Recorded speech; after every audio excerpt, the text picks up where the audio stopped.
In this lecture, we're going to introduce a concept called psychophysics. And this is a field of study which describes the relationship between the physical characteristics of a stimulus and the attributes of the sensory experience. So, in other words, it's a study of the relationship between the physical aspect of a stimulus that leads to the conscious perception of that stimulus.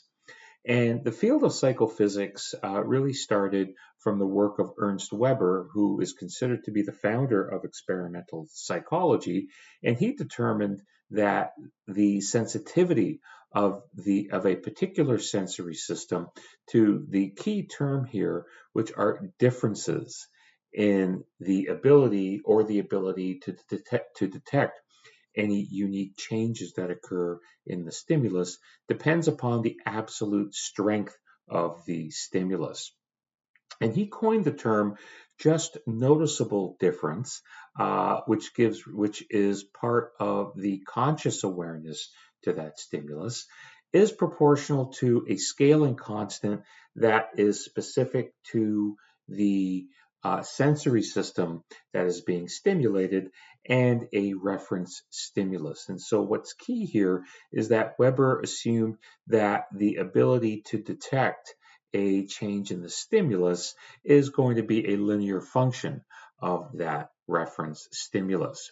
At around the same time, Gustav Fechner, who was largely considered the founder of the field of psychophysics, also described the relationship between the stimulus strength, which he termed S, and the intensity of those sensations, where I in this equation represents the intensity of the sensations, and he also described a scaling constant that was specific to the sensory modality and determined that the intensity of that sensation was proportional to the threshold amplitude of that particular stimulus, and it was scaled as a logarithm. So, in other words, Gustav Fechner considered the fact that the intensity of the sensation or the perception was not necessarily a linear function, and that idea was extended by Stanley Stevens much later, who examined experimentally a wide range of different stimuli in human participants. And he described that subjective experience or the perception to a stimulus is best described as what's called a power function mathematically, as depicted in this equation. So on the left hand side, if we wish to scale the perceptual intensity a person experiences, that conscious awareness of a stimulus. He also described a scaling constant, which was specific to not just the stimulus, but to the sensory modality.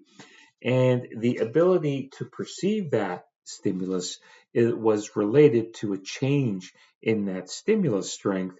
And he took that change in stimulus strength and raised that to a particular power or an exponent.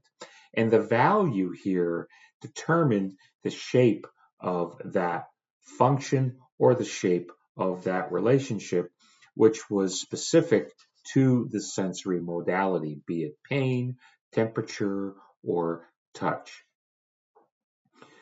So, to describe the field of psychophysics is really based upon the sensory threshold, which is the lowest stimulus strength that can be consciously detected. And there are two fundamental approaches in the study of psychophysics. The first is magnitude estimation, where a person estimates the magnitude of the stimulus. And this is often done by people providing a numerical estimate or a verbal estimate to rate the intensity of the sensory experience. And so, two examples include physical exertion or exercise, and a person would provide a rating of perceived exertion, sometimes referred to as perceived effort. Oftentimes, people are asked to rate pain on a scale where 0 indicates no pain, 10 indicates the worst pain that they ever experienced. The second general approach is called magnitude production. And with magnitude production, a person is attempting to reproduce the stimulus strength based upon, or the magnitude of that stimulus strength based upon their sensory experience or perception. So, for example, if a person is asked to run at 50% of their maximal effort, so this is a subjective estimation on the person, and then they try to reproduce that particular physical task.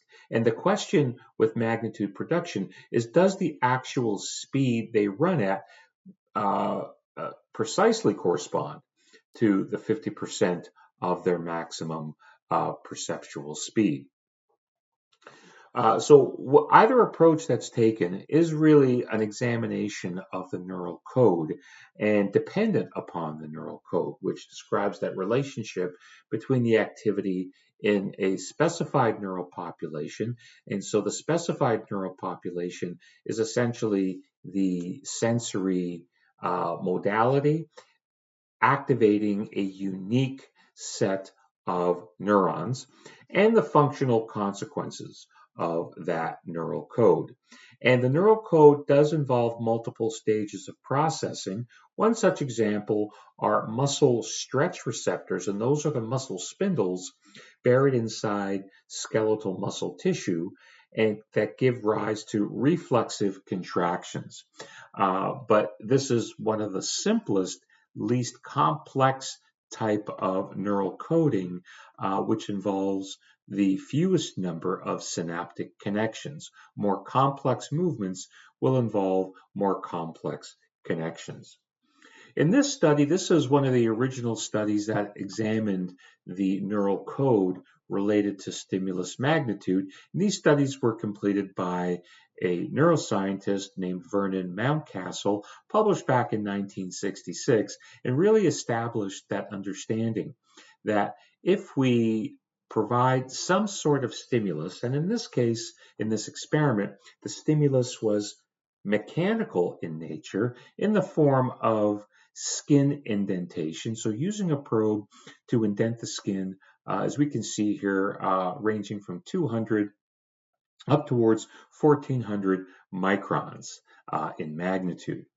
And what was measured in these studies were neuron responses. So collections of action potentials, just simply quantified as spikes per stimulus. And these were the touch receptors related to the areas of the skin that were indented.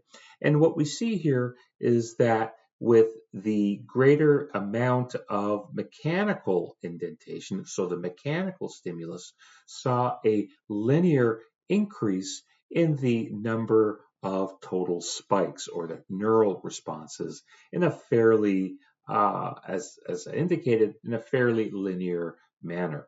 What's notable here on the bottom left hand corner is this region where the neuron responses were quite flat from zero skin indentation up to approximately just falling short of about 200 microns.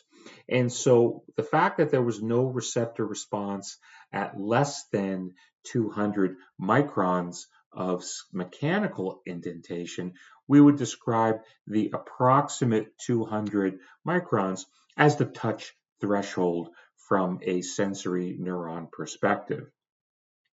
Now, the field of psychophysics further takes this observation into the perceptual area or the perceptual level where a person forms a conscious appreciation of that sensory experience.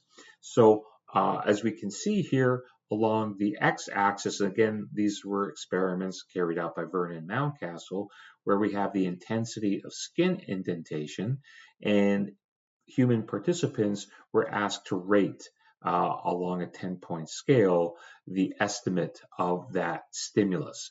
And so what we see here is a fairly linear response across the increasing mechanical stimulus of that indentation to the point where people were able to consciously be aware of that indentation and to provide a numerical value that was proportional and in a fairly linear manner. Note the error bars indicate that because we're talking about perceptual um, sensations here, the values represented by different people do vary a little bit around the average.